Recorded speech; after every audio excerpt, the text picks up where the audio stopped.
So happy to see you here again, guys.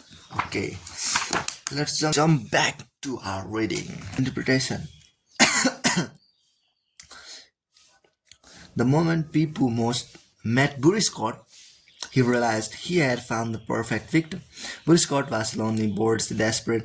The way he responded to Pipu suggested that he was probably also homosexual, or perhaps bisexual, at least confused. Buriscott, in fact, had homosexual encounters as a boy, guilty about them. He had tried to repress his side of himself. People had played women's part before and was quite good at it. He was slight and effeminate. Physically, it was not a stretch, but who would believe such a story or at least not be skeptical of it? The critical component of Pipu's seduction, in which he brought the Frenchman's fantasy of adventure to life, was to start slowly and settle an idea in his victim's mind. In his perfect French, which however was full of interesting Chinese expressions, he had Buriscott used to hearing stories and tales, some true, some not, but all delivered in that dramatic yet believable tone. Then he planted the idea of gender impersonation with his story of the butterfly. By the time he confessed the truth of his gender, Buriscott was already completely enchanted with him. Buriscott warded off all suspicious thoughts because he wanted to believe Pipu's story. From there it was easy. Pipu faked his periods. It didn't take much money to get hold of a child he could reasonably pass off as their son. More important, he played the fantasy role of the hilt, remaining elusive and mysterious, which was what our Westerners would expect from an Asian woman, while enveloping his past and indeed their whole experience in titillating bits of history. As Buriscott later explained, Pipu screwed me in the head. I was having relations, and in my thoughts, my dreams, I was light years away from what was true. Buriscott thought he was having an exotic adventure and an enduring fantasy of his. Less consciously, he had an outlet for his repressed homosexuality. Pipu embodied his fantasy, giving it flesh by working first on his mind. The mind has two currents. It wants to believe in things that are pleasant to believe in, yet it has a self-protective need to be suspicious of people. If you start off too theatrical, trying too hard to create a fantasy, you will feed that suspicious side of the mind, and once fed, the doubts will not go away. Instead, you must start slowly building trust, while perhaps letting people see a little touch of something strange or exciting about you to tease their interest. Then you build up your story. Like any piece of fiction, you have established a foundation of trust. Now the fantasies and dreams you envelop them in are certainly believable. Remember, people want to believe in the extraordinary. With a little groundwork, a little mental foreplay, they will fall for illusion. If anything, err on the side of reality. Use real props, like the child Pipu showed Buriscott, and add the fantastical touches in your world, or an occasional gesture that gives you a slight unreality. Once you sense that they are hooked, you can deepen the spell, go further and further in their fantasy. At that point, they will have gone so far into their own minds that you will no longer have to bother with verisimilitude. Wish fulfillment. In 1762, Catherine, wife of Caesar Peter III, staged a coup against her ineffectual husband and proclaimed herself Empress of Russia. Over the next few years, Catherine ruled alone but kept a series of lovers. The Russians called this man the Rimiyenchiki, the man of the moment, and in 1774 the man of the moment was Gregory Potkamin, a 35-year-old lieutenant, 10 years younger than Catherine, and most unlikely candidate for the role. Potemkin was coarse and not at all handsome. He had lost an eye in an accident, but he knew how to make Catherine laugh, and he worshipped her so intensely that she eventually succumbed. He quickly became the love of her life. Catherine promoted Potkamin higher and higher in the hierarchy, eventually making him the governor of White Russia, a large southwestern arm, including the Ukraine. As governor. Potkamin had to leave St. Petersburg and go to live in the south. He knew that Catherine could not do without male companionship, so he took it upon herself to name Catherine's subsequent regency. She not only approved of his arrangement, she made it clear that Potkamin would always remain her favorite. Catherine's dream was to start a war with Turkey, recapture Constantinople for the Orthodox Church and drive the Turks out of Europe. She offered to share this crusade with the young Habsburg Emperor Joseph III, but Joseph never quite brought himself to sign the treaty that would unite them in war. Growing impatient in 1783, Catherine annexed the Crimea, a southern peninsula that was mostly populated by Muslim Tartars. She asked Potkamin to do there what he had already managed to do in the Ukraine, rid the area of bandits, build roads, modernize the ports, bring prosperity to the poor. Once he had cleaned it up, the Crimea would make the perfect launching post for the war against Turkey. The Crimea was a backward wasteland, but Potkamin loved the challenge. Getting to work on 100 different projects, he grew intoxicated with visions of the miracles he would perform there. He would establish a capital on the Dnieper River, Ekaterinskoye, to the glory of Catherine, that would rival St. Petersburg and would house a university outshining anything in Europe. The countryside would hold endless fields of corn, orchards with rare fruits from the Orient, silkworm farms, new towns with bustling marketplaces. On a visit to the Empress in 1785, Potkamin talked of these things as if they already exist. So vivid were his descriptions. The Empress was delighted, but her ministers were skeptical. Potkamin loved to talk. Ignoring their warnings, in 1787, Catherine arranged for a tour of the area. She asked Joseph II to join her. He would be so impressed with the modernization of the Crimea that he would immediately sign on for the war against Turkey. Potkamin naturally was to organize the whole affair. And so in May of that year, after the Dnieper and thaw, Catherine prepared for a journey from Kiev to the Ukraine to Sebastopol in the Crimea. Potkamin arranged for 7 floating places to carry Catherine and her retinue down the river. The journey began as Catherine, Joseph, and the courtier looked at the shores to either side. They saw triumphal arcs in the front of clean-looking towns, their walls freshly painted, healthy-looking cattle grazing in the pasture, streams of marching troops in the roads, building going up everywhere. At dusk, they were entertained by bright costumed peasants and smiling girls with flowers in their hair, dancing on the shore. Catherine had traveled through this area many years before, and the poverty of the peasantry there had saddened her. She had determined then that she would somehow change their lot. To see before her eyes the signs of such a transformation overwhelmed her, and she berated Potkamin's critics. Look at what my favorite has accomplished. Look at these miracles. They anchored at 3 towns along the West Area, each place in a magnificent newly built place with artificial walls in the English-style gardens. On land, they moved through villages with vibrant marketplace. The peasants were happily at work, buildings and repairing everywhere. They spent the night. Some spectacle filled their eyes. Dances, parades, mythological tableaux, vivants, artificial volcanoes illuminating Moorish gardens. Finally, at the end of the trip in the place at Sebastopol, Catherine and Joseph discussed the war with Turkey. Joseph reiterated his concern. Suddenly, Potkamin interrupted. I have 100,000 troops waiting for me to say go. At that moment, the windows of the palace were flung open, and to the sound of booming cannons, they saw lines of troops as far as the eye could see, and a fleet of ships filling the harbor. Awed by the sight, images of Eastern European cities taken from the Turks dancing in his mind, Joseph the second finally signed the treaty. Catherine was ecstatic, and her love for Potkamin reached new heights. He had made her dreams come true. Catherine never suspected that almost everything she had seen was pure fakery. It was pure fakery, perhaps the most elaborate illusion ever conjured up by one man. Interpretation. In the 4 years that he had been governor of the Crimea, Potkamin had accomplished little, for this backwater would take decades to improve, but in the few months before Catherine's visit, he had done the following. Every building that faced the road or the shore was given a fresh coat of paint. Artificial trees were set up to hide unseemly spots in the view. Broken roofs were repaired with flimsy boards painted to look like tile. Everyone the party would see was instructed to wear their best clothes and look happy. Everyone, old and infirm, was to stay indoors, floating in their places down the Dnieper. The imperial entourage saw brand new villages, but most of the buildings were only facades. The herd of cattle were shipped from great distances and were moved at night to the fresh fields along the route. The dancing peasants were trained for the entertainments. After each one, They were loaded into cars and hurriedly transported to a new downriver location, as were the marching soldiers who seemed to be everywhere. The gardens of the new places were filled with transplanted trees that died a few days later.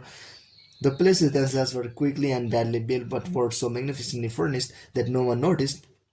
One fortress along the way had been built of sand and was destroyed a little later by a thunderstorm. The cost of this vast illusion had been enormous, and the war with Turkey would fail, but Putkamen had accomplished his goal. To the observant, of course, there were signs that along the way that all was not as it seemed, but when the Empress herself insisted that everything was real and glorious, the courtiers could only agree. This was the essence of the seduction Catherine had wanted so desperately to be seen as a loving and progressive ruler, one who would defeat the Turks and liberate Europe, that when she saw the signs of change in the Crimea, her mind filled in the picture. When our emotions are engaged, we often have trouble seeing things as they are. Feelings of love could cloud our vision, making us color events to coincide with our desire to make people believe in the illusion you create. You need to feed the emotions over which they have least control. Often the best way to do this is to ascertain their unsatisfied desires, their wishes crying out for fulfillment. Perhaps they want to see themselves as noble or romantic, but life has shortened them. Perhaps they want an adventure. If something seems to validate these ways, they become emotional and irrational, almost to the point of hallucination. Remember to envelop them in your illusion slowly. Putkamen did not start with grand spectacles, but with simple sights along the way, such as grazing cattle. Then he brought them on land, heightening the drama until the calculated climax when the windows were flung open to reveal a mighty war machine, actually a few thousand men and boats lined up in such a way as to suggest many more. Like Putkamen involved the target in some kind of journey, physical or otherwise. The feeling of a shared adventure is rife with fantasy associations. Make people feel that they are getting to see and live out something that relates to their deepest yearnings, and they will see happy, prosperous villages where there are only facades. Here the real journey through Potkamen's fairyland began. It was like a dream, the waking dream of some magician who had discovered the secrets of materializing his visions. Catherine and her companions had left the world of reality behind. Their talk was of Iphigeia and the ancient gods, and Catherine felt that she was both Alexander and Cleopatra. Gina Kos. Keys to seduction. The real world can be unforgiving. Events occurred over which we have little control. Other people ignore our feelings in their quest to get what they need. Time runs out before we accomplish what we had wanted. If we ever stop to look at the present and future in a completely objective way, we would despair. Fortunately, we develop the habit of dreaming early on. In this other mental world that we inhabit, the future is full of rosy possibilities. Perhaps tomorrow we will sell that brilliant idea or meet the person who will change our lives. Our culture stimulates these fantasies with constant images and stories of marvelous occurrences and happy romances. The problem is, these images and fantasies exist only in our mind or on screen. They really aren't enough. We crave the real thing, not this endless daydreaming and titillation. Your task as a seducer is to bring some flesh and blood into someone's fantasy life by embodying a fantasy figure or creating a scenario resembling that person's dreams. No one can resist the pull of a secret desire that has come to life before their eyes.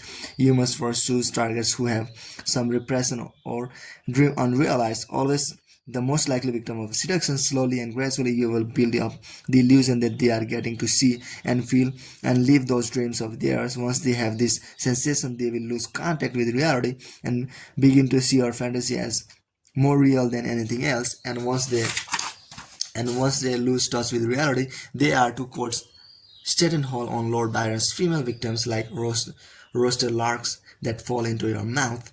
Most people have a misconception about illusion. As any magician knows, it need not be built out of anything grand or theatrical. The grand and theatrical can in fact be destructive, calling too much attention to you and your schemes. Instead, create the appearance of normality. Once your targets feel secure, nothing is out of the ordinary. You have room to deceive them. People did not spin their lie about his tenure immediately. He took his time, made Scott come to him. Once Scott had fallen for it, people continued to wear men's clothes in animating a fantasy. The great mistake is imagining it must be larger than life. That would border on camp. which is entertaining but rarely seductive. Instead, what you aim for is what Freud called the uncanny, something strange and familiar at the same time, like a deja vu or a childlike memory. Anything slightly irrational and dreamlike, the uncanny, the mix of the real and the unreal, has immense power over our imaginations. The fantasies you bring to life for your targets should not be bizarre or exceptional, they would be rooted in reality, with a hint of the strange, the theatrical, the occult. In talk of destiny, for example, you vaguely remind people of something in their childhood or a character in a film or book. Even before Bruce Scott heard Peepu's story, he had the uncanny feeling of something remarkable and fantastical in this normal looking man. The secret to creating an uncanny effect is to keep it subtle and suggestive. Emma Hart comes from a prosaic background. Her father, a country blacksmith in 18th century England. Emma was beautiful but had no other talents to her credit, yet she rose to become one of the greatest seductresses in history, seducing first Sir William Hamilton, the English ambassador to the court of Naples, and then as Lady Hamilton, Sir William's wife, Vice Admiral Lord Nelson. What was strangest when you met her was an uncanny sense that she was a figure from the past, a woman out of Greek myth or ancient history. Sir Williams was a collector of Greek and Roman antiques. To seduce him, Emma clearly made herself resemble a Greek statue and mythical figures in painting of the time. It was not just the way she wore her hair or dress, but her poses, the way she carried herself. It was as if one of the paintings he collected had come to life. Soon Sir William began to host parties in his home in Naples, at which Emma would wear costumes and pose, recreating images from mythology and history. Dozens of men fell in love with her, for she embodied an image from their childhood, an image of beauty and perfection. The key to this fantasy creation was some shared cultural association. Mythology, historical seductresses like Cleopatra. Every culture has a pool of such figures from the distant and not so distant past. You hint at a similarity in spirit and in appearance, but you are of flesh and blood. What could be more thrilling than the sense of being in the presence of some fantasy figure going back to your earliest memories? One night, Pauline Bonaparte, the sister of Napoleon, had a gala affair in her house. Afterward, a handsome German officer approached her in the garden and asked for her help in passing along a request to the emperor. Pauline said she would do her best, and then, with a rather mysterious look in her eyes, she asked him to come back to the same spot the next night. The officer returned and was greeted by a young woman who led him to some rooms near the garden and then to a magnificent salon, complete with an extravagant bath. Moments later, another young woman entered through a side door dressed in the sheerest garments. It was Pauline. Bells were rung, knobs were pulled, and maids appeared, preparing the bath, giving the officer a dressing gown, then disappearing. The officer later described the evening as something out of fairy tale, and he had the feeling that Pauline was deliberately acting the part of some mythical seductress. Pauline was beautiful and powerful enough to get almost any man she wanted, and she wasn't interested simply in luring a man into bed. She wanted to envelop him in romantic adventure. Seduce his mind. Part of the adventure was the feeling that she was playing a role and was inviting her targets along into this shared fantasy. Role-playing is immensely pleasurable. Its appeal goes back to a childhood where we first learn the thrill of trying on different parts, imitating adults or figures out of fiction. As we get older and society fixes a role on us, a part of us yearns for the playful approach. We once had the masks we were able to wear. We still want to play the game, to act a different role in life. Indulge your targets in this wish by making it clear that you are playing a role, then inviting them to join you in a shared fantasy. The more you set things up like a play or a piece of fiction, the better. Notice how Pauline began the seduction with a mysterious request that the officer reappear the next night. Then a second woman led him into a magical series of rooms. Pauline herself delayed her entrance, and when she appeared, she did not mention his business with Napoleon or anything remotely banal. She had an ethereal air about her. He was being invited to enter a fairy tale. The evening was real but had an uncanny resemblance to an erotic dream. Casanova took role-playing still further. He traveled with an enormous wardrobe and a trunk full of props, many of them gifts for his targets, fans, jewels, other counterments, and some of the things he said and did were borrowed from novels he had read and stories he had heard. He enveloped women in a romantic atmosphere that was heightened yet quite real to their senses. Like Casanova, you must see the world as a kind of theater. Inject a certain lightness into the roles you are playing. Try to create a sense of drama and illusion. Confuse people with the slight unreality of words and gestures inspired by fiction. In daily life, be the consummate actor. Our culture reveres actors because of their freedom to play roles. It is something that all of us envy. For years, the Cardin de Rohan had been afraid that he had somehow offended his queen, Marie Antoinette. She would not so much as look at him. Then in 1784, the Comtesse de Lamte-Valois suggested to him that the queen was prepared not only to change this situation but actually to befriend him. The queen said Lord Lamte-Valois would indicate that in her next formal reception, she would nod to him in a particular way. During the reception, Rohan indeed noticed a slight change in the queen's behavior towards him and a barely perceptible glance at him. He was overjoyed. Now the countess suggested they exchange letters, and Rohan spent days writing and rewriting his first letter to the queen. To his delight, he received one back. Next, the queen requested a private interview with him in the gardens of Versailles. Rohan was besieged himself with happiness and anxiety. At nightfall, he met the queen in the gardens, fell to the ground, and kissed the hem of her dress. "You may hope that the past will be forgotten," she said. At this moment, they heard voices approaching, and the queen, frightened that someone would see them together, quickly fled with her servants. But Rohan soon received a request from her again through the countess. She desperately wanted to acquire the most beautiful diamond necklace ever created. She needed to go between to purchase it for her. Since the king thought it too expensive, she had chosen Rohan for the task. The cardinal was only too willing. In performing this task, he would prove his loyalty, and the queen would be indebted to him forever. Rohan acquired the necklace. The countess was to deliver it to the queen. Now Rohan waited for the queen both to thank him and slowly to pay him back. Yet this never happened. The countess was in fact a grand swindler. The queen had never nodded to him. He had only imagined it. The letters he had received from her were forgeries, and not even very good ones. The woman he had met in the park had been a prostitute paid to dress and act the part. The necklace was of course real, but once Rohan had paid for it and handed it over to the countess, it disappeared. It was broken into parts which were hawked all over Europe for enormous amounts. And when Rohan finally complained to the queen, news of the extravagant purses spread rapidly. The public believed Rohan's story that the queen had indeed bought the necklace and was pretending otherwise. This fiction was the first step in the ruin of her reputation. Everyone has lost everything in life, has felt the pangs of disappointment. The idea that we can get something back, that a mistake can be righted, is immensely seductive. Under the impression that the queen was prepared to forgive some mistake he had made, Rohan hallucinated all kinds of things, notes that did not exist, letters that were the flimsiest of forgeries, a prostitute who became Marie Antoinette. The mind is infinitely vulnerable to suggestion, and even more so when strong desires are involved, and nothing is stronger than the desire to change the past, right or wrong, satisfy or disappointment. Find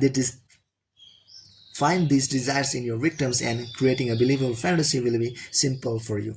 Few have the power to see through an illusion they desperately want to believe in. Symbol Shangri-La.